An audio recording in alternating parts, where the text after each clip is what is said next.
கிருஷ்ணகிரி அருகே உள்ள அம்மனேரி உள்ளிட்ட 3 கிராம மக்கள் இணைந்து நடத்திய அக்னி வசந்த உற்சவ திருவிழாவில் திரௌபதி அம்மனுக்கு நடைபெற்ற திருமண வைபோக விழாவில் கிராம மக்கள் சீர்வரிசை தட்டுகளுடன் பங்கேற்பு. கிருஷ்ணகிரி மாவட்டம் கூலியம் ஊராட்சி அம்மனேரி பொப்பளக்கட்டு சாவலூர் ஆகிய கிராமத்திற்கு சொந்தமான அருள்மிகு திரௌபதி அம்மன் திருக்கோவிலில் அக்னி உற்சவ வசந்த விழா 2 ஆண்டுகளுக்கு ஒருமுறை நடைபெறுவது வழக்கம்.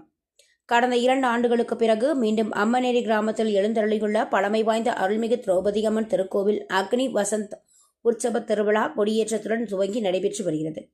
இதில் கங்கணம் கட்டுதலுடன் துவங்கி நடைபெற்று வரும் இவ்விழாவினை தொடர்ந்து திரௌபதி அம்மன் திருக்கல்யாண வைபோகம் வெகு விமர்சையாக நடைபெற்றது. இதில் அம்மனேரி ஒப்பளக்கட்டு சவுலூர் ஆகிய கிராமங்களை சார்ந்த மக்கள் மணமக்களுக்கு வேண்டிய சீர்வரிசை தட்டுகளை மேலதாளங்களுடன் எடுத்து வந்தனர். பின்னர் மாப்பிள்ளை வீட்டார் மற்றும் பெண் வீட்டார்கள் அழைக்கப்பட்டு திருமண நிச்சயதார்த்தம் நடத்தப்பட்டு திருக்கல்யாணம் செய்ய பெரியவர்கள் முடிவு செய்யப்பட்டது. இதனை அடுத்து திரௌபதி அம்மன் மற்றும் தர்மராஜா, அர்ஜுனன், பீமன், நகுலன், சகாதேவன் ஆகியோர் திருமண மணக்கோலத்தில் திருக்கோவில் மண்டபத்தில் அமர்ந்திருந்தனர்.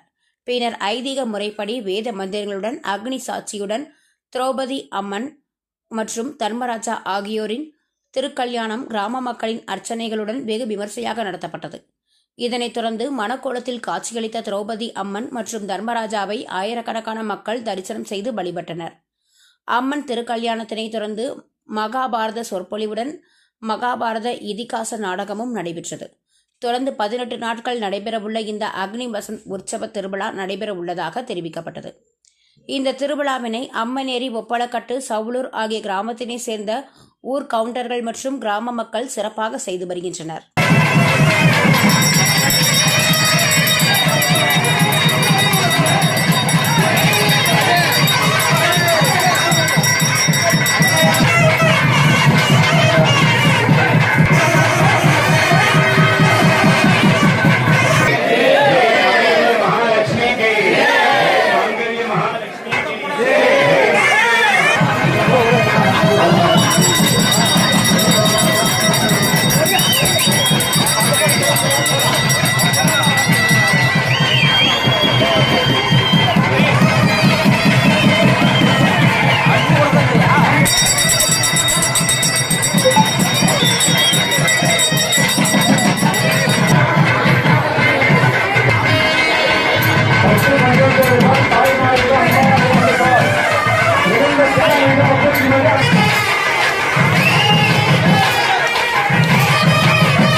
உங்கள் தேடல் நியூஸ் சேனலை லைக் பண்ணுங்க, ஷேர் பண்ணுங்க, கமெண்ட் பண்ணுங்க, ஆல் பெல் பட்டனை கிளிக் பண்ணுங்க, மறக்காம சப்ஸ்கிரைப் பண்ணுங்க.